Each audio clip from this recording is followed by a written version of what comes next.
दोस्तों, स्वागत है आपका हमारे चैनल पर। मेरा नाम कमलेश है। स्कूल की छुट्टी हो गई थी। मैं अपनी मौसी के घर घूमने के लिए आया हुआ था।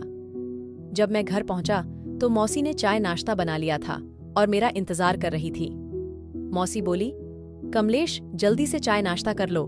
मैं पहले बाथरूम में हाथ पैर धोने चला गया। मैं बाथरूम से टेबल पर बैठ गया। मौसी ने चाय नाश्ता टेबल पर लगा दिया। मेरी नजर मौसी पर पड़ी तो मैं चौंक गया, क्योंकि उन्होंने जो साड़ी और ब्लाउज पहना था वह जाली वाली थी। उसमें मौसी का आधा शरीर दिख रहा था। मौसी ने शर्माते हुए कहा, क्या देख रहे हो कमलेश? देखना है तो बेडरूम में चलो, फिर सही से देख लेना। ये सुनकर मुझे थोड़ा अजीब सा महसूस हुआ, क्योंकि कभी भी मौसी मेरे साथ ऐसा मजाक पहले नहीं किया था।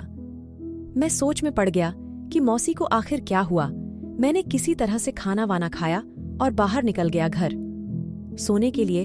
उस दिन मैं रात को बाहर से घूमकर देर से घर पर आया और अकेले खाना खाया और सोने चला गया। अगली सुबह उठा तो मुझे हल्का सा सर में दर्द हो रहा था, क्योंकि मैं रात को सही से सो नहीं पाया था। मैं यह जानना चाह रहा था कि आखिर मेरी मौसी मेरे साथ ऐसा बर्ताव क्यों कर रही थी।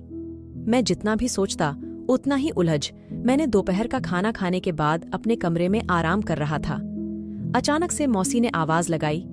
मैं उठकर देखने गया तो मौसी को देखकर चौंक गया, क्योंकि मेरी मौसी बाथरूम का दरवाजा खोलकर नहा रही थी और मैंने अपनी मौसी को नहाते हुए देख लिया था। तभी मौसी ने कहा, अरे बाहर क्यों खड़े हो, अंदर आ जाओ। मैं अंदर जाने की बजाय बचाने लगा, क्योंकि मुझे शर्म आ रही थी। मैं बोला, अरे मौसी आप हैं, क्या कर रही है? मैं बाहर तो जाना चाह रहा था, पर मैं चाहते हुए भी बाहर ना जा सका। मौसी बोली, क्या कमलेश, तुम्हारे अंदर फीलिंग है कि नहीं? कितने दिनों से तुमको सिग्नल दे रही हूं, तुम्हें कुछ हो ही नहीं रहा है। उस दिन पहली बार किसी औरत के इतने करीब से देखा था, किसी औरत के इतने करीब से देखा था। मुझे बहुत शर्म आ रही थी। तभी मौसी ने कहा, देख कमलेश, मुझे बच्चा चाहिए।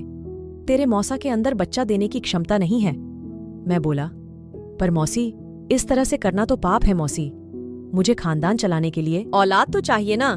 तेरे मौसा तो बस खाना पूर्ति करते हैं, इसके अलावा भी नहीं कुछ चाहिए। और तुझे क्या हुआ? तुझे तो खुश होना चाहिए। इतनी हॉट औरत मिल गई है तुझे।